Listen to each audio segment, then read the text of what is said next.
Also at the White House this morning, David Axelrod, senior advisor to President Obama. Good to have you with us this morning. Thanks, Erica. Good morning. The president, of course, will be in Cleveland today, where he's going to talk about these tax cuts to businesses. And will also make it clear that he's not going to make any compromise here when it comes to the Bush-era tax cuts. Why is he digging in his heels so strongly at this point on that? Well, let's be clear what's going on. The tax cuts were scheduled by the last administration to expire at the end of this year. What the president is saying is we have to continue and make permanent the middle class tax cuts. The middle class has treaded water and lost ground over the last decade, and they need the help, and that's good for them and good for our economy. What we can't afford is another $700 billion in tax cuts, to borrow money for $700 billion in tax cuts for millionaires and billionaires. And that's primarily who those tax cuts will go to. The average millionaire gets a $100,000 tax cut. More than half those tax cuts will go to people making over $8 million a year. And if we had that money, that would be fine. But to borrow that money in order to give them those tax cuts, which no economist believes will have a great effect on the economy, doesn't make sense. It is a fairly small portion of the population. Let's look a little bit closer at what's happening now as he's giving this economic message today, as he's talking about the cuts for small businesses and everything else.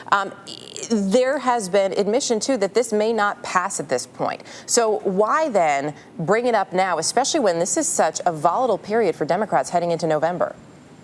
Look, I don't think the American people are sitting there with poll numbers at their kitchen table. They're sitting there with bills. They're sitting there with a pile of concerns about their future, about their jobs, about their children's future. The president's job is to continue to push and promote policies that will move our economy forward. When he took office, we were losing 800,000 jobs a month. We've had 8 straight months of private sector job growth, not enough to make up for the jobs we've lost in this recession, but we have to move this forward and accelerate this. And what we can't do, Erica, is go backward, which is what the Republican Party is suggesting. Their campaign committee chair said we want to go right back to the policies that were in place before this president. Well, we lost 4 million jobs in the 6 months before this president took office. We can't afford to go back to those policies. And this has been consistently the Democratic message, and we've talked about it a lot on this program, that the message now is we can't go back. But there was a recent poll out, in fact, just as early as this week, that found 58% of the public look at the Republicans and see that their policies would actually be different than President Bush's, and they're looking at that as a change. You campaigned on change a little over 2 years ago, elected just under 2 years ago, rather. There's been this campaign of hope, of change, and yet there's this message of going back. Why not focus on that future?